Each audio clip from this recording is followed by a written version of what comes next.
नमस्कार दोस्तों, आप सब कैसे हैं? आई होप आप सब अच्छे होंगे और मन लगा के पढ़ाई भी कर रहे होंगे। दोस्तों, लगातार मेहनत करिए, सफलता ज़रूर मिलेगी।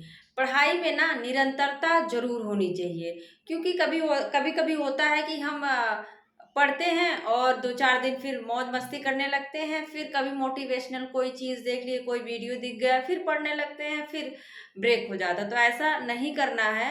ये जो है, अगर आप इस तरह से कर रहे हैं तो आप सफलता के बहुत दूर चले जा रहे हैं, सफलता के पास आप नहीं पहुंच पाएंगे। अगर आप लगातार पढ़ रहे हैं, मेहनत कर रहे हैं तो सफलता निश्चित मिलेगी।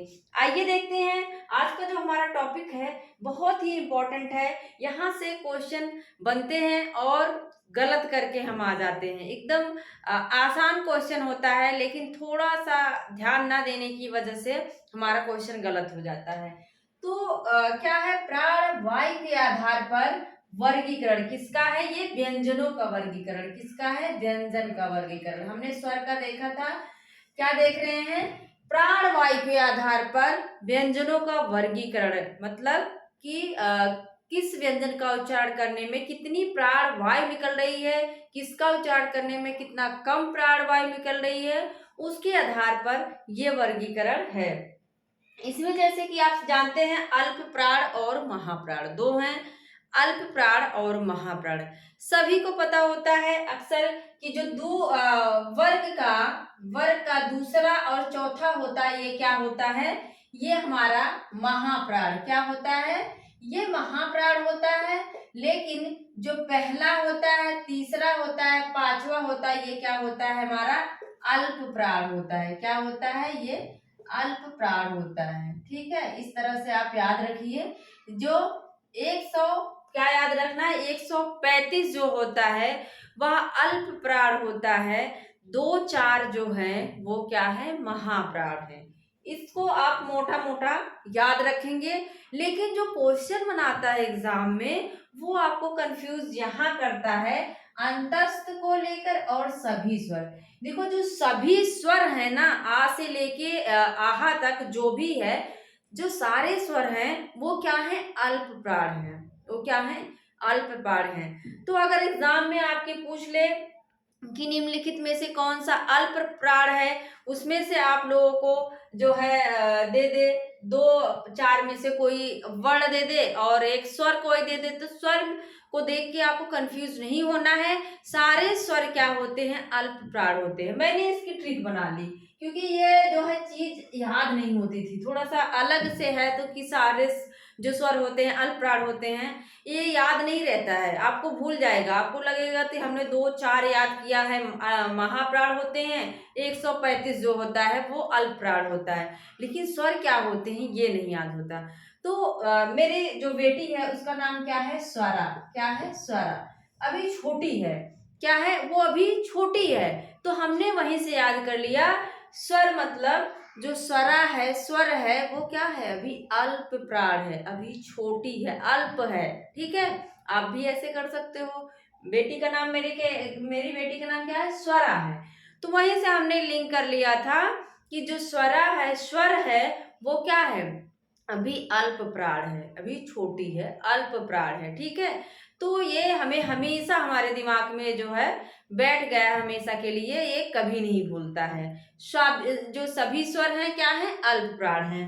लेकिन अंतस्थ जो होते हैं वो क्या होते हैं? अल्प प्राण होते हैं। अब इसको कैसे याद रखेंगे? आ से अंतस्थ और आ से अल्प प्राण याद कर लो। आ से अंतस्थ और आ से ही अल्प प्राण होता है। तो आप लोगों को अगर ये जो अंतस्थ है, या रा ला वा, ये क्या है? ये अंतस्थ है, याद रख लीजिए। ये क्या है? अंतस्थ है। ये क्या है? ऊष्म है। जो तीनों सा होते हैं ये ऊष्म है, और या रा ला वा जो है वो अंतस्थ है। तो आप याद रख लीजिए, आ से अल्प प्राण और आ से अंतस्थ। तो जितने भी अंतस्थ हैं 4, वो क्या हैं? वो अल्प प्राण की श्रेणी में आएंगे। सभी स्वरा क्या है? अभी अल्प है, अल्प प्राण है। और 135 आपको याद करना होगा। 135 मतलब पहला, तीसरा और पांचवा जो वर्ड होता है वो क्या होता है? अल्प प्राण होता है। यही तरीका है सही से याद करने का।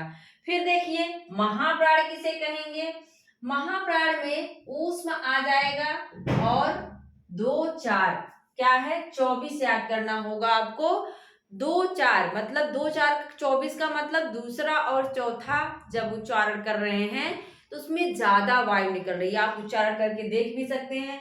का बोलेंगे तो इतना प्राण वायु नहीं लगेगी, लेकिन जितना खा बोल रहे हैं, खा बोलने में ज्यादा जो है प्राण वायु लग रही है। ग बोलने में उतना नहीं, लेकिन घ बोल रहे हैं तो अंदर से आवाज आ रही घ। इसके बाद क्या है अंग। फिर से देखिए इसको देखेंगे चा बोलने में उतना प्राण वायु नहीं लग रही, लेकिन छा बोल रहे हैं तो ज्यादा जोर लगाना पड़ रहा है। जा बोलने में उतना मेहनत नहीं लग रही, लेकिन झा बोलने में और मेहनत लग रही, ज्यादा मेहनत लग रही। तो इस तरह से जिस वर्ड को बोलने में ज्यादा प्राण वायु लगे उसे महाप्राण कहते हैं। जिसको बोलने में कम प्राण वायु निकल रही, कम प्राण वायु लग रही है उसे क्या कहते हैं, अल्पप्राण कहते हैं। तो आपको याद रख लेना है ऊष्म और 24 जो है वो महाप्राण।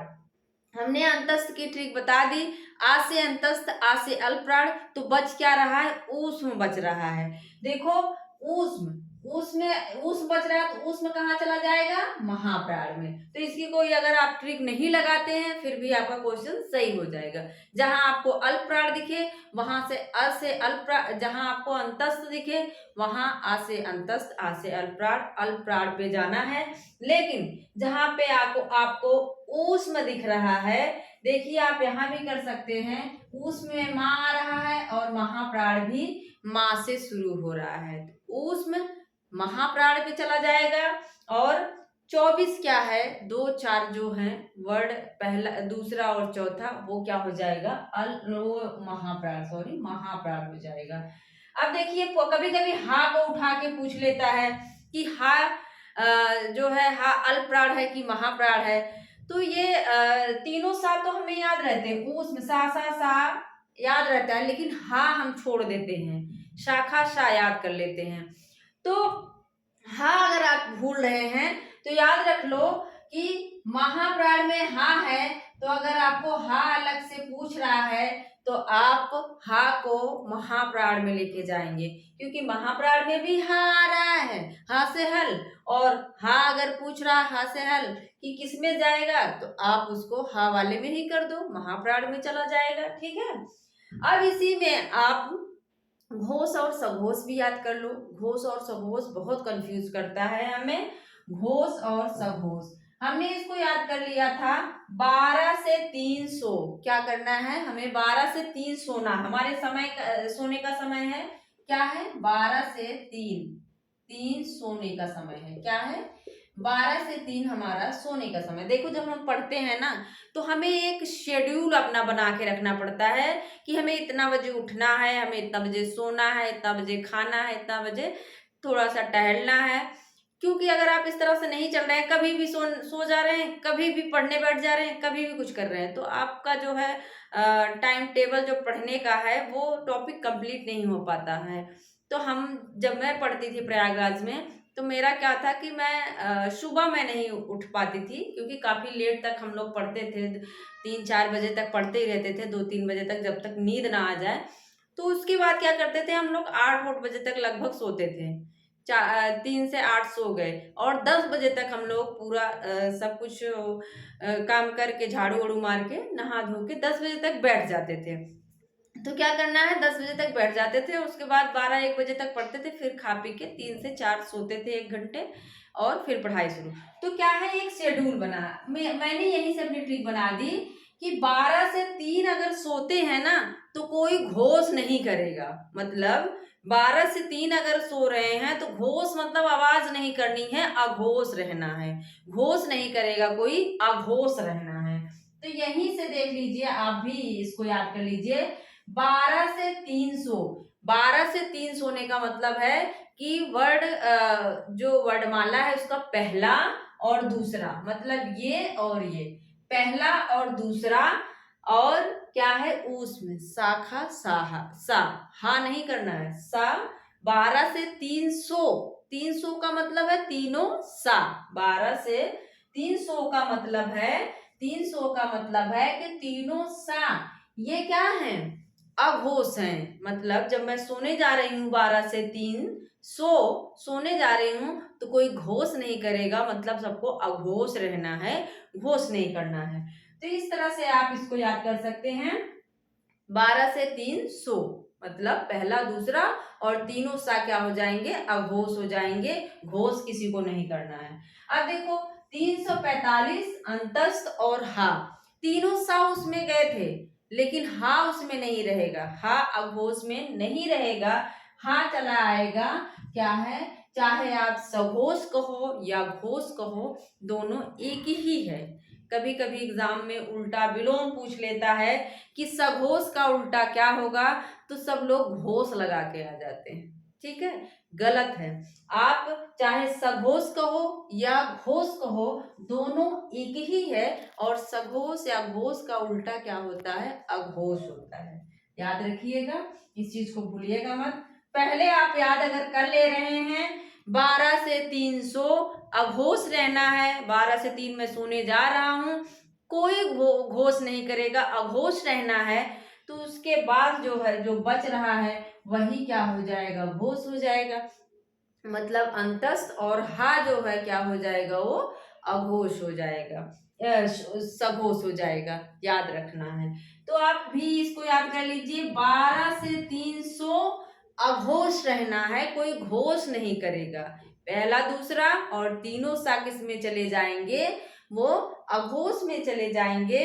बाकी जो बच रहे हैं तीसरा चौथा पांचवा अंतस्थ और हा, क्योंकि उसमें सिर्फ तीनों सा हैं, हा बच रहा है, वो क्या हो जाएगा, घोष या सघोष हो जाएगा।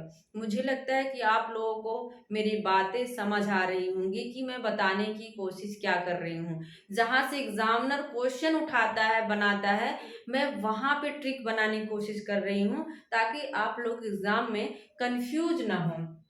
फिर से देख लीजिए, मैंने बताया था स्वरा जो है, मेरी बेटी जो है स्वरा, वो क्या है, अल्प प्राण है अभी, इसलिए सभी स्वर क्या हो जाएंगे, अल्प प्राण हैं। और आ से अंतस्थ और आ से ही अल्प प्राण होता है। 135 याद कर लो, ये क्या है, अल्प प्राण है। इसके बाद ऊष्म में माँ आ रहा है, और माँ महाप्राण में भी माँ से शुरू हो रहा है, तो ऊष्म और 24 क्या है, ये महाप्राण हो जाएंगे। ऊष्म और 24 क्या हो जाएंगे, ये महाप्राण हो जाएंगे। और अगर आपको ऊष्म में सा साहा दो सारे रहते हैं, अगर आपको हा नहीं समझ आ रहा है, हा उठा के पूछ लिया अलग से, तो आप जो है महाप्राण में देखेंगे कि हा से हलाया है, तो हा को आप महाप्राण में डाल देंगे। ठीक है, इसके बाद आप घोष सघोष देखेंगे। मैंने बता ही दिया कि 12 से 3 अगर हम सो रहे हैं, कोई घोष नहीं करेगा, सभी लोग अघोष रहेंगे। पहला और दूसरा क्या है, यह अघोष है। तीनों 300 का मतलब है तीनों सा, शाखा शाखा और शाहा, सा शाखा शा, हा नहीं कहना है। तो अगर हा नहीं कहना है तो हा चला जाएगा सघोष में या घोष में। तो 345 अंतस्थ और हा बच रहा है, तो वो चला जाएगा घोष में। तो मेरा पूरा वीडियो देखने के लिए आप लोगों का बहुत बहुत धन्यवाद। और आप लोग इतने अच्छे अच्छे कमेंट करते हैं, मुझे पढ़ के अच्छा लगता है और मोटिवेशन आता है कि ठीक है, हमारे पढ़ाने का जो तरीका है वो समझ आ रहा है। तो ऐसी वीडियो आपको हम देते रहेंगे। मिलते हैं अगले वीडियो में। Thank you.